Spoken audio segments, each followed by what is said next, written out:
시편 76편 1절에서 12절까지 말씀입니다.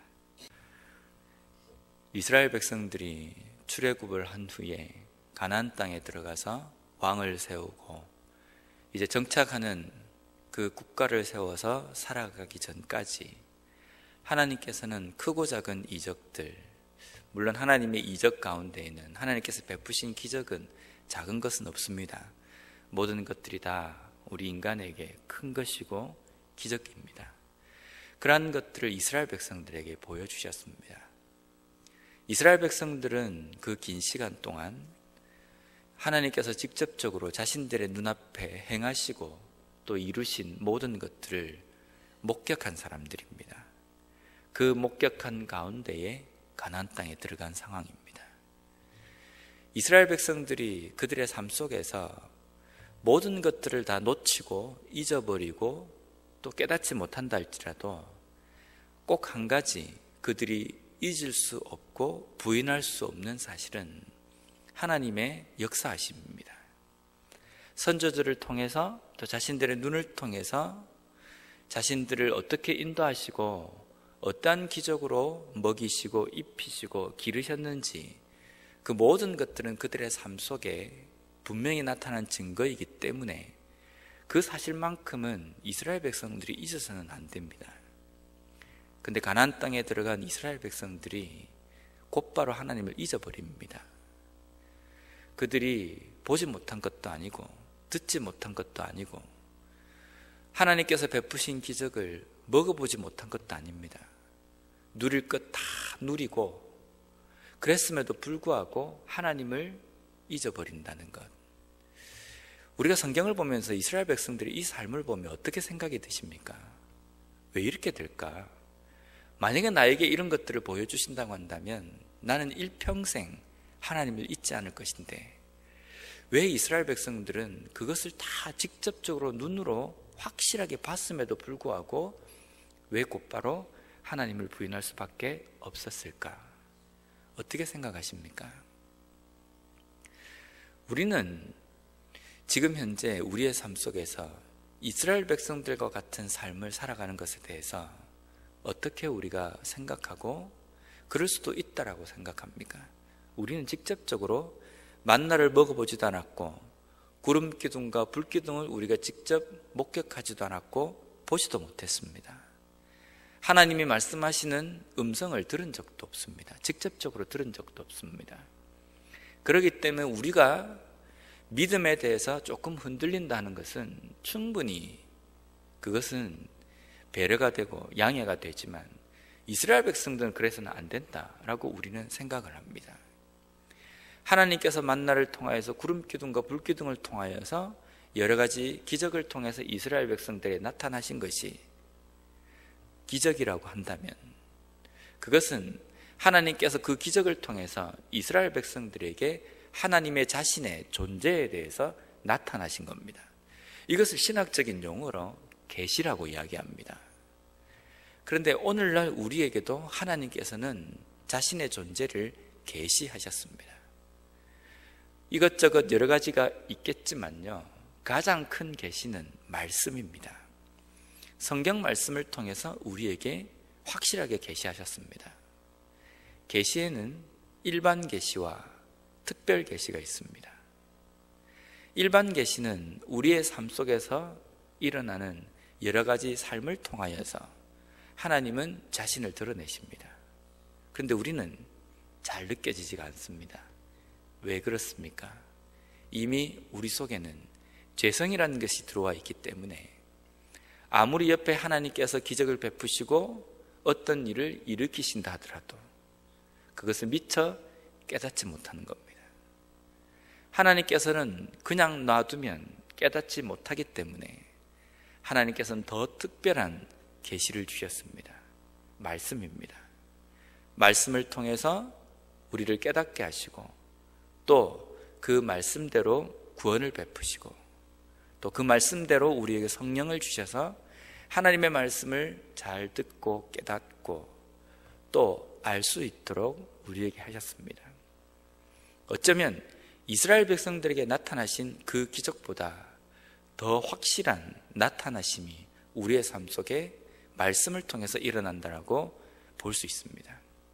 그러니까 이스라엘 백성들이 부인할 수 없는 상황이라고 한다면 우리들은 더더욱 그렇습니다. 우리는 더더욱 하나님을 부인할 수도 없고 우리의 믿음 가운데 흔들린다는 것을 용납할 수 없습니다. 근데 우리는 여전히 흔들립니다. 그만큼 우리는 연약한 존재고 하나님께서 우리에게 그렇게 자신을 나타내시는 계시의 부분에 대해서도 자신의 존재를 드러내시는 부분에 대해서도 말씀을 통해서 그렇게 배려하시지 않으면 안 될 정도로 우리는 우매하고 둔한 백성이라는 겁니다. 하나님께서는 우리에게 은혜를 베푸셔서 우리에게 하나님의 나타나심을 보여주셨습니다. 그리고 계속해서 2절 말씀에 보면 그의 장막은 살렘에 있으며 그의 처소는 시온에 있도다. 이 말씀은 하나님의 백성 이스라엘 백성들과 남유다 백성들이 하나님의 임재하심을 온전히 느끼고 하나님의 그 기적을 온전히 받는 백성으로서 하나님의 존재가 그들의 삶 중심에 있어야 된다는 겁니다. 이런 말을 우리가 자주 합니다. 진료는 의사에게, 약은 약사에게. 들어보셨죠? 그러면 우리의 인생은 누구에게 가야 됩니까? 우리의 인생은 다른 어떤 상담가에 가는 것이 아니라 우리의 인생은 어떤 삶의 연륜이 있는 그런 분들에게 우리의 인생에 대해서 물을 것이 아니라 우리의 인생은 하나님께로. 왜냐하면 우리의 인생의 주인은 하나님이시기 때문입니다. 우리의 인생을 지으시고 우리의 인생을 허락하신 분이 하나님이시기 때문에 우리의 삶 속에 일어나는 모든 문제의 해답을 하나님께서 가지고 계신다는 겁니다. 그런데 그 하나님께 우리가 가는 것은 우리는 여기 있고 하나님이 이쪽에 있기 때문에 우리의 인생에 문제가 생기면 이동을 해서 하나님께로 가는 것이 아니라 하나님이 우리의 인생 중심에 계셔야 합니다. 그래야 우리의 인생에 문제가 생길 때 곧바로 하나님께 물을 수 있습니다. 우리가 무슨 유명한 선생님을 찾아가듯이 하나님을 찾아가는 것이 아닙니다. 이래 되면 문제가 있습니다. 내가 있는 곳과 하나님이 있는 곳이 별개로 떨어져 있으면 그 삶은 문제가 있는 겁니다. 우리가 하나님께로 나아가야 한다라는 이것은 이미 하나님은 우리 가운데 계십니다. 우리 가운데 계신 하나님께로 나아가는 그 의미를 이야기합니다. 멀리 계신 하나님을 내가 이동해서 가야 되는 문제가 아니라는 겁니다. 하나님께서는 이미 이스라엘 백성들 삶 가운데 계십니다. 그들의 국가의 중심 가운데 계십니다. 그 하나님을 매일매일 다시 한번 뵙고 또 그 하나님을 만나고 그 하나님 앞에 인생의 문제를 의뢰해야지만이 되는 것이 하나님의 백성들의 삶의 첫 출발점이라는 겁니다. 우리의 삶 속에서 하나님이 지금 어디에 계십니까? 교회 여기 계시기 때문에 매일 새벽에 내가 와야지만이 내가 만날 수 있다. 만약에 그렇게 느껴진다고 한다면 우리 인생에 뭔가 문제가 좀 있습니다. 내가 지금 집에 있을 때에도 교회에 나와서 기도를 할 때에도 내가 직장 생활을 하고 내가 다른 일을 한다 할지라도 항상 내가 움직이는 그 삶의 현장에 하나님이 계셔야 합니다. 그곳이 하나님이 계셔야 될 곳이고 그곳에서 우리는 하나님을 만나야 된다는 겁니다. 그렇게 하나님을 만나게 될 때에 우리의 삶은 어떻게 되는지 아십니까?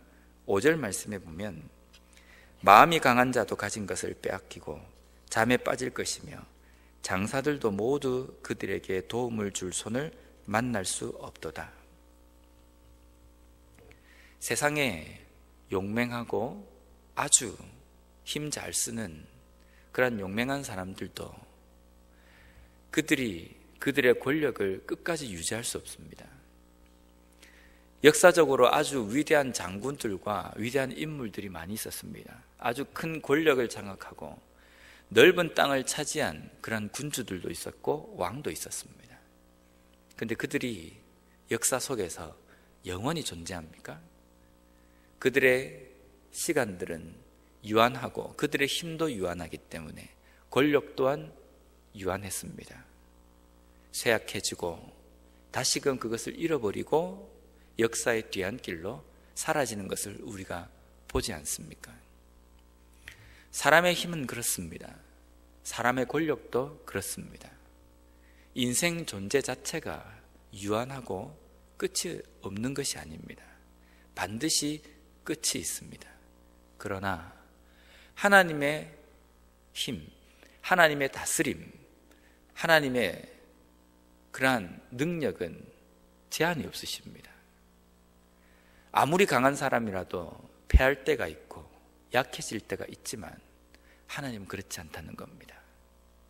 그렇다고 한다면 그런 하나님이 인생 중심에 있는 사람의 삶은 어떻겠습니까? 이것은 설명할 필요가 없습니다. 영원하시고 무궁하신 하나님을 인생 중심에 모시고 살아가는 사람, 비록 그 사람이 유한한 존재라 할지라도 그들의 삶 속에는 하나님이 역사하시고 하나님이 다스리시고 하나님이 나타나시기 때문에 그 삶은 어딜 가나 승리하고 이길 수 있다는 겁니다. 물론 하나님이 우리 인생 중심에 있다고 해서 전쟁이 없거나 아니면은 그 어떠한 문제가 우리의 삶 속에 일어나지 않는다는 것을 의미하는 것은 아닙니다. 이스라엘 백성들이 하나님을 모시고 하나님을 중심에 두고 살아갈 때 그들의 삶 속에 전쟁이 없었던 것은 아닙니다. 그들 삶에 어려움이 없었던 것도 아닙니다. 다 있었습니다. 하지만 하나님을 함께 모시고 하나님과 동행하는 삶이 될 때에 그 어려움 가운데서도 아주 잘 극복하고 이겨낼 수 있었습니다.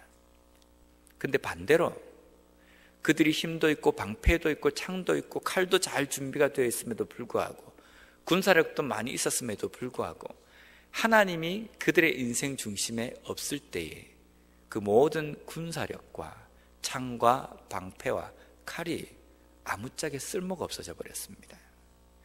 자신들은 전쟁을 잘 준비했다고 생각하는데 막상 싸워보니까 별로 그렇게 막강한 군대도 아닌데 그냥 쉽게 져버리는 겁니다. 이유는 그들이 훈련이 잘 안 돼서가 아니고 무기가 뭔가 시원찮아서가 아니라 하나님의 그들의 인생 가운데 계시지 않았기 때문입니다. 우리의 삶에 왜 자꾸 나는 이렇게 힘들어질까? 왜 자꾸 이렇게 내가 어려울까? 왜 자꾸 나에게는 이런 문제만 일어날까? 그렇게 생각이 되어질 때 그 문제는 나에게만 일어나는 것이 아니라 누구에게나 일어납니다. 누구에게나 일어나는 그 문제가 꼭 나에게만 일어나는 것처럼 힘들어지고 어려운 것은 어쩌면 그 문제와 문제 중심에 하나님과 함께 서 있지 않기 때문에 힘들고 어려운 겁니다. 내 삶 속에 일어나는 모든 문제는 사람이라면 다 겪을 수 있고 일어날 수 있는 문제입니다. 그 문제 중심에 우리가 점검해야 될 것은 하나님이 계셔야 될 그곳, 내 삶 중심에 계시는지, 임재하고 계시는지 그것을 살펴봐야 된다는 겁니다. 계속해서 6절 말씀에 보면 야곱의 하나님이여 주께서 꾸짖으심에 병거와 말이 다 깊이 잠들었나이다. 이스라엘 백성들이 출애굽을 한 후에 가나안 땅에 들어가서 왕이 세워지고 국가를 이룰 때에 그 긴 역사 가운데에 지금은 그렇지 않지만 과거 이스라엘 백성들의 삶 속에는 이 전쟁이라는 것은 피할 수 없는 문제였습니다. 전쟁이라는 것이 피할 수 없는 문제였기 때문에 그들의 삶 속에 하나님의 역사하심도 전쟁과 같은 복쇄통 가운데서 일어났습니다. 그들의 삶 속에 그 전쟁 속에서 하나님께서 어떻게 나타나시고 역사하셨습니까? 그들을 치려고 오는 적군들의 모든 군사력을 무기력화시키시면서 하나님께서 이스라엘 백성들에게 승리함을 주셨습니다. 그 어떠한 군대도 하나님의 권능 앞에는 그냥 무기력화되어 버립니다. 아무리 강하게 사자처럼 호랑이처럼 달려든다 할지라도 하나님 앞에는 순한 양처럼 되어버리는 겁니다. 하나님의 권능은 이렇습니다. 근데 하나님께서 이스라엘 백성들에 나타나신 것처럼 전쟁에서만 이런 권능이 나타나십니까? 우리의 삶에 크고 작은 문제 속에서도 하나님은 아주 세밀하게 나타나십니다. 그리고 그 문제를 꼼꼼하게 해결해 주십니다. 하나님은 전쟁하시는 하나님이시기 때문에 손이 둔하시고 뭔가 힘은 좀 있으시지만 급하시기 때문에 일을 좀 세밀하게 처리하지 못하신다. 우리가 물론 그렇게 하진 않지만 하나님께서 이렇게 적은 일까지 신경을 쓰실까? 아닙니다. 적은 일까지도 신경 쓰시는 아주 꼼꼼하신 분입니다. 그래서 내 인생 문제 가운데에 그렇게 크지 않다 할지라도 사소한 문제라 할지라도 하나님 앞에 맡기고 하나님과 함께 그 문제 중심에 서는 것이 필요합니다. 그렇게 설 때에 그 인생의 문제를 하나님께서 이스라엘 백성들을 전쟁에서 승리하게 하신 것처럼 그 문제를 승리로 이끌어 주실 겁니다. 오늘 하루도 우리에게 새로운 하루를 허락해 주셨습니다.